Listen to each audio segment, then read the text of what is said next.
उत्तर London bishop Avenue में हमें पता चला है कि नए सर्वोच्च नेता मोजद्बा खामेनेई कई संपत्तियों के मालिक हैं। सोचिए, तेहरान में इजराइल मुर्दाबाद बोलना और लंदन में इजरायली दूतावास के पास लग्जरी अपार्टमेंट्स का मालिक होना। सुनने में पागलपन लगता है ना? लेकिन यही हकीकत है मोजतबा खामेनेई की, जो ईरान के पूर्व सर्वोच्च नेता के बेटे हैं। ये सिर्फ पाखंड या बढ़ा चढ़ाकर कहना नहीं है। ये दर्शाता है कि ईरान से चुराए अरबों डॉलर से वैश्विक साम्राज्य बनता है, जबकि आम ईरानी अपनी ज़रूरतों के लिए संघर्ष करते हैं। आज हम जानेंगे कि मोजतबा ने किस तरह से गुप्त रूप से एक प्रॉपर्टी साम्राज्य खड़ा किया, जिसकी कीमत कुछ अनुमानों के मुताबिक 3 अरब डॉलर से भी ज़्यादा है। हम घटनाक्रम को देखेंगे, इन योजनाओं का विश्लेषण करेंगे और ईरान में मानवीय नुकसान उजागर करेंगे। लेकिन सबसे पहले, मोजतबा खामेनेई कौन है और एक शांत मौलवी कैसे एक वैश्विक रियल एस्टेट टाइकून बन गया? 1969 में तेहरान में जन्मे वह अली खामेनेई के दूसरे बेटे हैं, जिन्होंने 1989 से लेकर हाल ही में 2026 में अपनी मृत्यु तक ईरान पर शासन किया। मोजतबा अन्य राजनीतिक वारिसों से अलग थे। उन्होंने कैमरों से दूरी बनाई, कोई इंटरव्यू नहीं दिया और अपनी जिंदगी को गुप्त रखा। सालों तक ईरानी उन्हें सर्वोच्च नेता के रहस्यमय बेटे के रूप में जानते थे और विदेशों में उनका नाम अनजाना था। फिर भी उनके प्रभाव की चर्चा होती रही। ईरान के शासकों की तरह मोजतबा ने भी मदरसे में पढ़ाई की, जो सिर्फ प्रार्थना नहीं बल्कि ताकत की फैक्ट्रियां हैं। छात्र यहाँ मौलवियों, राजनेताओं और सुरक्षा अधिकारियों से संबंध बनाते हैं, जो इस्लामी शासन को आकार देते हैं। मोजतबा के मदरसों में बिताए समय ने उन्हें ऐसे नेटवर्क्स तक पहुंच दी जो राज्य के भीतर गहराई तक फैले हुए थे। उनके संबंध इस्लामिक रिवोल्यूशनरी गार्ड कॉर्प्स यानी IRGC तक भी फैले हुए थे। IRGC केवल सैन्य बल नहीं बल्कि व्यापारिक साम्राज्य भी है। यह निर्माण, टेलीकॉम, शिपिंग और ऊर्जा परियोजनाएं संचालित करता है, तस्करी मार्ग नियंत्रित करता है और बैंकों का मालिक है। गार्ड्स का समर्थन मतलब पैसे, सुरक्षा और प्रभाव की पहुंच। विश्लेषकों के अनुसार मोजतबा ने IRGC के वरिष्ठ कमांडरों से मजबूत संबंध बनाए। कहा जाता है कि इससे उसे कक्षा के बाहर भी असर मिला।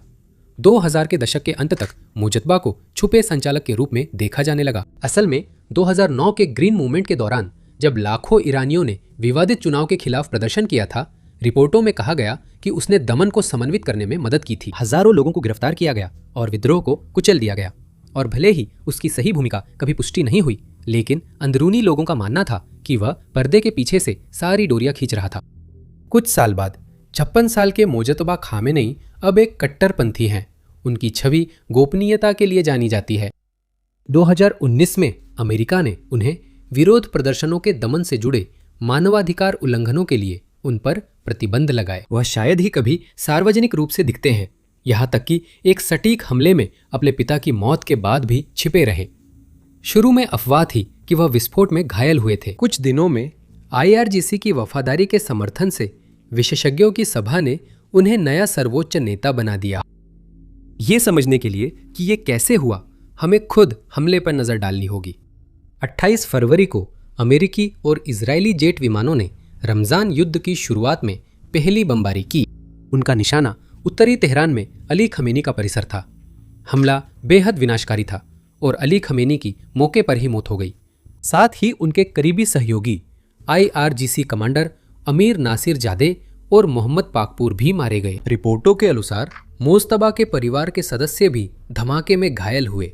गंभीरता के चलते ईरानी सरकारी मीडिया ने पुष्टि में देर की। आखिरकार उन्होंने मान लिया कि सर्वोच्च नेता की मौत हो गई है, जिससे अचानक सत्ता का शून्य बन गया और एक ही रात में ईरान नेतृत्व विहीन हो गया। IRGC, जो हिल गई थी लेकिन अभी भी मजबूत थी, ने अराजकता को रोकने के लिए तेजी से कदम उठाए।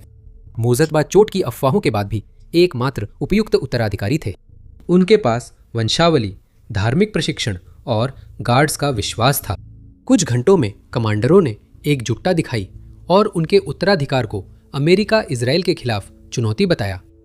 9 मार्च तक विशेषज्ञों की सभा की आपात बैठक हुई। वरिष्ठ धर्मगुरुओं की संस्था सर्वोच्च नेता चुनती है। सैद्धांतिक रूप से वे उम्मीदवारों पर चर्चा करते हैं, पर असल में IRGC का प्रभाव निर्णायक होता है। गार्ड्स के समर्थन से मोजद्बा सर्वोच्च नेता बने। इस फैसले को एकता के प्रदर्शन के रूप में घोषित किया गया, लेकिन कई ईरानियों ने इसे वंशानुगत सत्ता हस्तांतरण के रूप में देखा, जो इस बात का सबूत था कि यह व्यवस्था अब एक पारिवारिक राजशाही बन गई है। इस धारणा के गंभीर राजनीतिक परिणाम है। 1979 की क्रांति के बाद इस्लामी गणराज्य राजशाही और वंशानुगत शासन को अस्वीकार करने के वादे के साथ स्थापित हुआ था। शक्ति का स्रोत धार्मिक अधिकार और क्रांतिकारी वैधता होना चाहिए था, न कि पारिवारिक वंश। अगर नेतृत्व पिता से बेटे को सौंपा गया तो आलोचक इसे उसी वंशवादी व्यवस्था जैसा मानते हैं जिसे क्रांति ने बदलने का दावा किया था। ईरान में यह तुलना विस्फोटक है। कई बुजुर्ग ईरानी अब भी शाह के पतन को याद करते हैं, जिनका राजतंत्र भ्रष्टाचार और असमानता पर जनता के गुस्से के चलते गिरा था। देश एक और पारिवारिक वंश की ओर बढ़ सकता है। यह राजनीतिक व्यवस्था में सबसे संवेदनशील बहसों में से एक बन गया है। उनका उदय संकट के समय हो रहा है। इस समय तेहरान पर लगातार हवाई हमले हो रहे हैं, जिससे शहर घायल और डरा हुआ है। तेल की कीमतें रातों रात 20% बढ़ी, जिससे वैश्विक गैस महंगी हुई और ईरान की सीमाओं से बहुत दूर तक अर्थव्यवस्थाएं डगमगा गईं। ईरानियों को फ्रीज हुए बैंक खाते, खाली दुकानें और चरमराता बुनियादी ढांचा झेलना पड़ रहा है। परिवार बेसमेंट में छुपे हैं, ऊपर मिसाइलें गिर रही हैं। कुलीन वर्ग चुपचाप अपनी दौलत विदेश भेज रहा है। मोजतबा की चुप्पी अनिश्चितता बढ़ाती है। लोग सोचते हैं कि क्या वह उस हमले में घायल हो गया था जिसमें उसके पिता मारे गए? क्या वह निजी तौर पर शोक मना रहा है या फिर वह बस सार्वजनिक रूप से सामने आने से इनकार कर रहा है? हर अनुत्तरित सवाल अटकलों को और हवा देता है, और एक ऐसे देश में जो पहले से ही तनाव में है, वहां उसकी चुप्पी किसी भी भाषण से ज्यादा असरदार है जो वो दे सकता था। और ठीक उसी संकट के बीच मुजद्बा की छुपी हुई दौलत का पैमाना अनदेखा करना नामुमकिन हो जाता है। ये और खास है जब आप देखते हैं कि ये दौलत विदेश में सबके सामने कैसे बनी। विडंबना है, जो देश में बलिदान की बात करता है वही विदेश में शाही जिंदगी जीता है। जांचकर्ता कई सालों से दुनिया भर में उसकी नेटवर्क से जुड़ी ऑफशोर कंपनियों की छुपी लग्जरी प्रॉपर्टीज खोज रहे हैं। उसका साम्राज्य, जिसकी कीमत कुछ लोगों के अनुसार अरबों में है, आम ईरानियों की रोजमर्रा की जद्दोजहद के बिल्कुल विपरीत है। पाखंड साफ दिखाई देता है।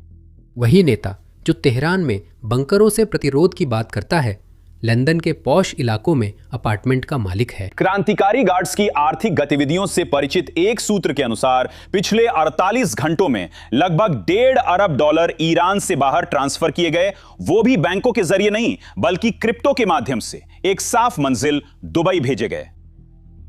दिलचस्प है कि लंदन मोजतबा खामने की कहानी में संयोग से नहीं आया।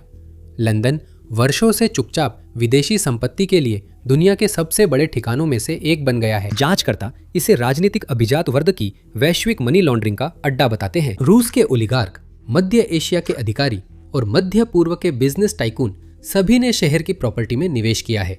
इसका आकर्षण स्पष्ट है। रियल एस्टेट कानून विदेशी कंपनियों को असली मालिक बताए बिना घर खरीदने देते हैं। इसका मतलब कैरिबियन की शेल कंपनी लंदन में आलीशान बंगला खरीद सकती है और असली मालिक छुपा रह सकता है। उस कानूनी खामी से शहर के कई हिस्सों में गुमनाम कंपनियों के स्वामित्व वाली खाली मेंशनें बन गई। जब जांचकर्ताओं ने मोजतबा खामने से जुड़ी संपत्तियों की जांच शुरू की तो उन्होंने पाया कि उसका से जुड़ा नेटवर्क भी वही सिस्टम अपना रहा था, बस राजनीतिक प्रतीकात्मकता में फर्क था। ये केवल विदेशी निवेशक नहीं थे, यह दुनिया के सबसे मुखर पश्चिम विरोधी नेताओं में से एक के परिवार का मामला था, जो चुपचाप ब्रिटेन में संपत्ति जमा कर रहा था। मोजतबा की उपस्थिति खास थी क्योंकि इसे बहुत छुपा कर रखा गया था। इन संपत्तियों में कोई भी उनके नाम पर नहीं है। ये संपत्तियां साइप्रस व आइल ऑफ मैन जैसी ऑफशोर गोपनीयता केंद्रों की कंपनियों के जरिए स्थानांतरित होती है। कागजों पर यह कंपनियां असंबंधित लगती है, असलियत में इससे असली खरीदार पहचानना मुश्किल हो जाता है। इस व्यवस्था में मोजतबा महंगी संपत्तियां नियंत्रित कर सकते हैं, लेकिन रिकॉर्ड में उनका नाम नहीं होता। गोपनीयता के चलते एक नाम बार बार केंद्र में आता है, एक भरोसेमंद मध्यस्थ। ईरानी व्यवसायी अली अंसारी बार बार संपत्ति के दस्तावेजों, कॉरपोरेट फाइलिंग्स और वित्तीय लेन देन में नजर आते हैं।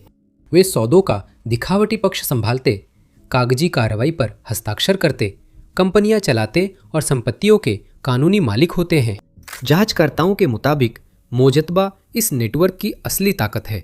यह व्यवस्था सुरक्षा कवच देती है और सवाल उठने पर कागजी कार्रवाई किसी और पर जाती है। लंदन इस बात का सबसे स्पष्ट उदाहरण है कि यह साम्राज्य कितना साहसी बन गया है। जांचकर्ताओं ने केंसिंगटन पैलेस गार्डन्स की 2 लग्जरी अपार्टमेंट्स की ओर इशारा किया जो शहर की खास सड़कों में हैं। ये अपार्टमेंट्स इजरायली दूतावास से 50 मीटर दूर है और छठी 7वीं मंजिल से उस पर नजर रखते हैं। 2014 और 2016 में इन्हें 35 मिलियन पाउंड में खरीदा गया था। अब इनकी कीमत 50 मिलियन से ज्यादा है। इस जगह ने गंभीर सुरक्षा चिंताएं पैदा की हैं। ये तब से है जब ब्रिटेन में कथित ईरानी एजेंट गिरफ्तार हुए जिन पर आसपास हमले की साजिश का आरोप था। जगह लोगों को हैरान करती है, लेकिन ये अपार्टमेंट्स लंदन की संपत्तियों की सिर्फ एक झलक है। ये नेटवर्क शहर की 1 दर्जन से ज्यादा संपत्तियों से जुड़ा है, जिनमें बिशप्स एवेन्यू की कम से कम 11 हवेलियां शामिल हैं, जिसे बिलियनियर्स रो कहते हैं। इनमें से कई घर ऊंचे गेटों के पीछे खाली है। ये आम लोगों से दूर दौलत के प्रतीक हैं। अनुमानों के मुताबिक यूके में संपत्तियों की कीमत 100 मिलियन पाउंड से कहीं ज्यादा है और कुछ विश्लेषकों का कहना है कि जैसे जैसे संपत्ति की कीमतें बढ़ रही है, यह आंकड़ा 200 मिलियन के करीब पहुंच सकता है। ये पैटर्न पूरे यूरोप में है।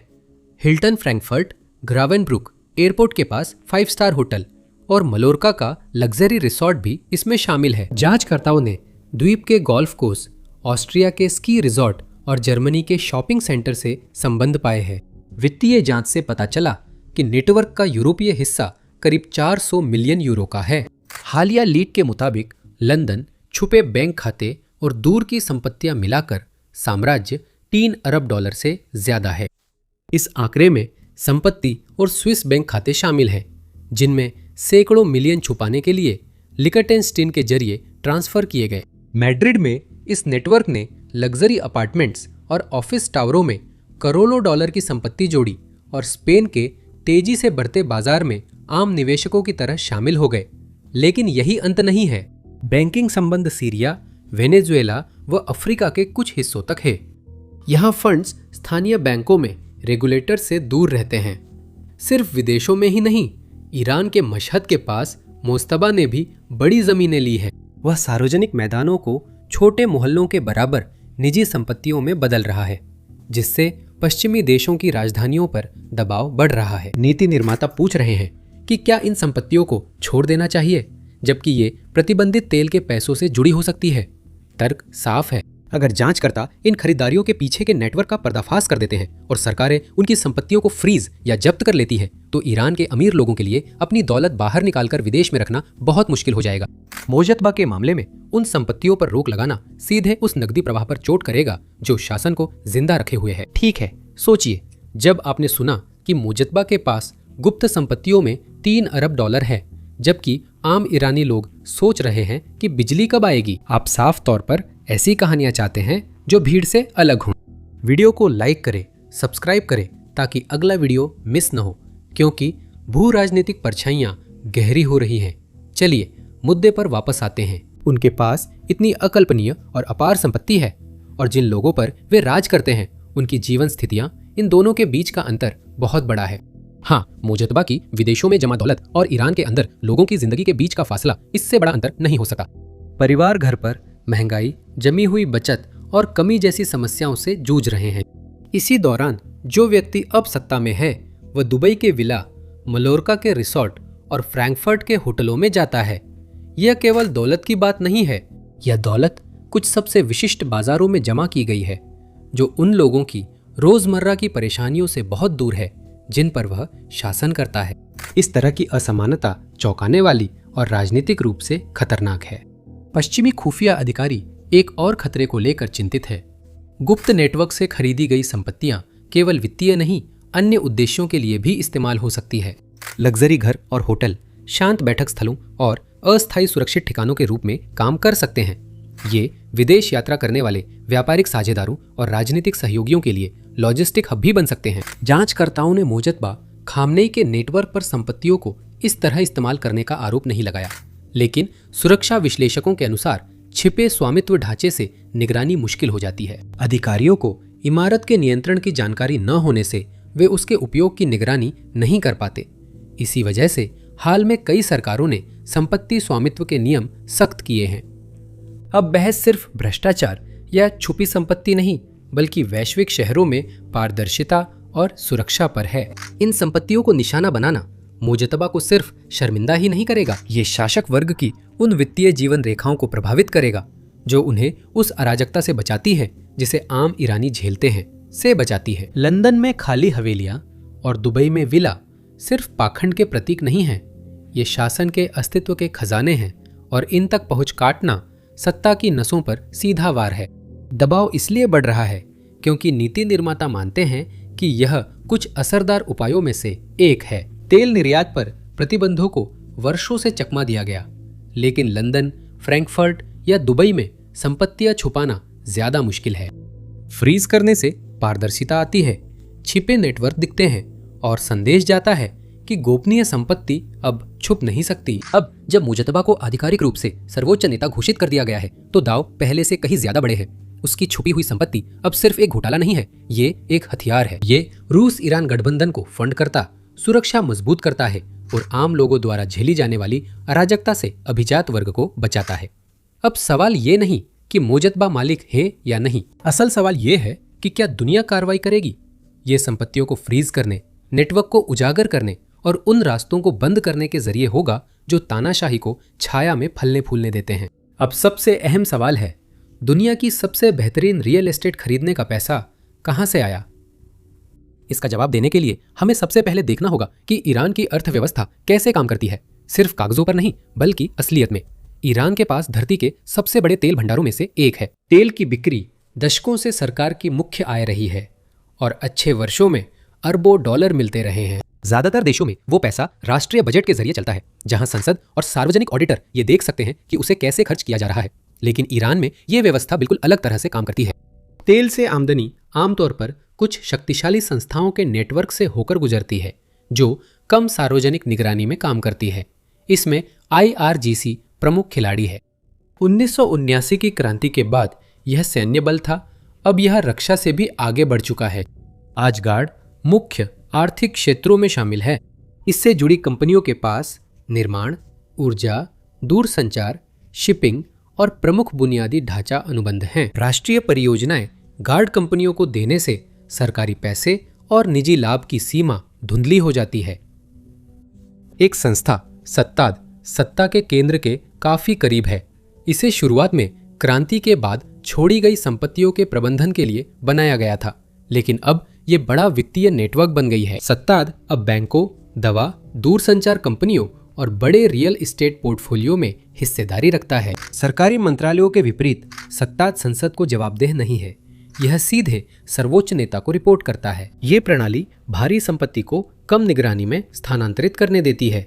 ईरान की अर्थव्यवस्था पर सालों से कड़े अंतर्राष्ट्रीय प्रतिबंध हैं। ये प्रतिबंध मुख्य रूप से बैंकिंग क्षेत्र और उसकी सामान्य चैनलों के माध्यम से तेल निर्यात करने की क्षमता को निशाना बनाते हैं, लेकिन प्रतिबंध शायद ही कभी व्यापार के प्रवाह को पूरी तरह से रोक पाते हैं। इसके बजाय वे इसे अंधेरे में धकेल देते हैं। समय के साथ ईरान ने दुनिया की सबसे जटिल प्रतिबंधों से बचाव प्रणालियों में से एक विकसित कर ली।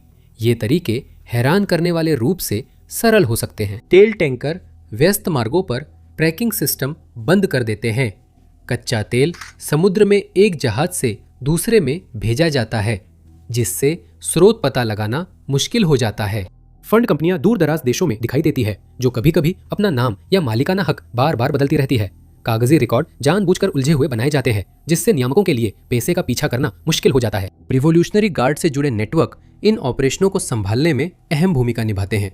लक्ष्य सीधा है, सरकारी निर्यात पर रोक लगने के बावजूद तेल से होने वाली आमदनी को लगातार बनाए रखना। फंड अप्रत्यक्ष चैनलों से अंतरराष्ट्रीय बैंकों में पहुंचते ही कहीं भी भेजे जा सकते हैं। रियल एस्टेट इन्हें रखने के लिए सबसे सुरक्षित जगहों में से एक है। एक लग्जरी अपार्टमेंट या विला तेल की आमदनी को चुपचाप विदेशी कानूनी सिस्टम में सुरक्षित लंबी अवधि की संपत्ति में बदल सकता है। ईरान के अर्थशास्त्रियों के मुताबिक हर साल देश से अरबों डॉलर विभिन्न वित्तीय चैनलों से बाहर जाते हैं। कुछ फंड व्यापार या सहयोगी समूहों को समर्थन देते हैं, पर अधिकतर वैश्विक संपत्ति बाजारों में जाते हैं। ऑफशोर कंपनियां और गोपनीयता वाले अधिकार क्षेत्र मालिकाना हक का पता लगाना बेहद मुश्किल बना देते हैं। जांचकर्ताओं ने जमीन रिकॉर्ड, कॉरपोरेट फाइलिंग और वित्तीय डेटा की तुलना की तो चौंकाने वाली बात देखी। मोजतबा खामेनेई की संपत्तियों की संरचना भी वही थी, इसलिए पैसे का स्रोत जरूरी है। मोजतबा की वैश्विक संपत्ति ईरान के तेल उद्योग से शुरू होकर ताकतवर संस्थाओं व गुप्त वित्तीय रास्तों से आगे बढ़ती है। ये दुनिया के सबसे महंगे शहरों में लग्जरी संपत्तियों के रूप में उभरता है। मोजतबा खामनेई का साम्राज्य सिर्फ इमारतों का संग्रह नहीं है, ये एक ऐसे सिस्टम को दर्शाता है जहां राष्ट्रीय संसाधन चुपचाप निजी संपत्ति में बदल जाते हैं। पूरे देश का समर्थन करने के लिए जो तेल राजस्व होता है वह आखिरकार विदेशी प्रॉपर्टी मार्केट्स में लगा दिया जाता है, जबकि देश की अर्थव्यवस्था दबाव में संघर्ष कर रही होती है।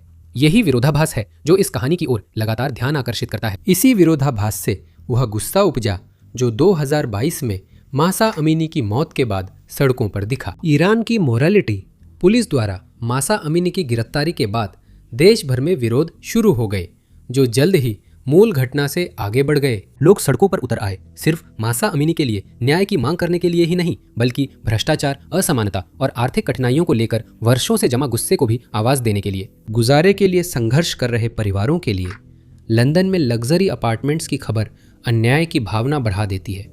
2026 में तनाव और बढ़ गया है। साल की शुरुआत में हफ्तों तक स्थानीय विरोध प्रदर्शनों के बाद क्षेत्र में संघर्ष ने हवाई हमलों और तबाही को जन्म दिया है। ये हमले IRGC से जुड़ी ठिकानों को निशाना बना रहे हैं, जिससे उस आर्थिक नेटवर्क के हिस्सों को नुकसान पहुंचा है जो इस व्यवस्था को बनाए रखता है। ईरान ने जवाब में खाड़ी में ऊर्जा अवसंरचना को निशाना बनाया है। इससे कच्चे तेल की कीमतें कुछ ही दिनों में लगभग 25% तक बढ़ गई है। इसका मतलब है कि जोहान्सबर्ग से न्यूयॉर्क तक ड्राइवरों को पेट्रोल पंप पर झटका लगता है, जिससे साफ है ईरान की अस्थिरता सीमाओं से बाहर भी असर डालती है। देश में आर्थिक दबाव बढ़ा है, बैंकों ने निकासी सीमित कर दी है, दुकानों की अलमारियां आधी खाली हैं और महंगाई से जरूरी चीजें आम लोगों की पहुंच से बाहर है। अब कई शहरों में रोज 8 घंटे बिजली कटती है, जिससे परिवार अंधेरे में रहते हैं और बच्चे मोमबत्ती या बैटरी खत्म होते मोबाइल की रोशनी में होमवर्क करते हैं। लाइट आते ही माता पिता सोचते हैं कि बढ़ते बिल कब तक चुका पाएंगे। किराने की खरीदारी भी अब सोच समझकर होती है। ब्रेड की लाइनें भी लंबी हो गई हैं। परिवार बजट संभालने को खाने में कटौती कर रहे हैं और सड़कों पर प्रदर्शन फिर शुरू हुए हैं। इस बार मासा अमीनी की यादें उस गुस्से के साथ मिल रही हैं जो प्रदर्शनकारी शक्तिशाली अभिजात वर्ग के खिलाफ दिखा रहे हैं, जिसे वे धन बाहर ले जाने वाला मानते हैं। मोजतबा खामेनेई के सर्वोच्च नेता बनने के बाद विभाजन और स्पष्ट हुआ है। IRGC ने नए नेतृत्व के प्रति सार्वजनिक निष्ठा जताई है। इसी समय कार्यकर्ता और ईरानी प्रवासी समुदाय शासक वर्ग के वित्तीय नेटवर्क पर कड़ी कार्रवाई की मांग कर रहे हैं। अब ध्यान उन बिचौलियों पर है, जैसे व्यवसायी अली अंसारी, जो मोजतबा के नेटवर्क से जुड़ी कंपनियों और संपत्ति सौदों में मदद करते हैं। अब चर्चा है कि सरकारें क्या कर सकती है। कुछ का मानना है कि प्रतिबंध अंतरराष्ट्रीय संपत्ति बाजारों में और गहरे हों, टैक्स हेवन के जरिए काम करने वाली शेल कंपनियों की कड़ी जांच जरूरी होगी और स्वामित्व के नियमों को कहीं अधिक पारदर्शी बनाना होगा। आलोचकों के अनुसार बिना इन कदमों के ताकतवर अंदरूनी लोग संपत्ति विदेश भेजते रहेंगे और आम नागरिकों पर आर्थिक बोझ रहेगा। कई ईरानियों को यह संपत्ति की खोज विश्वासघात लगती है, जबकि वित्तीय नियामकों को यह दिखाता है कि वैश्विक प्रणाली में पैसा कितनी आसानी से और बिना पारदर्शिता के घूम सकता है। बाकी दुनिया के लिए यह दिखाता है कि कैसे सत्ता, संपत्ति और राजनीति सीमाओं से परे जाकर विदेशों में खाली हवेलियां छोड़ती है, जबकि अपने देश में परिवार हफ्ते दर हफ्ते भूखे रहते हैं।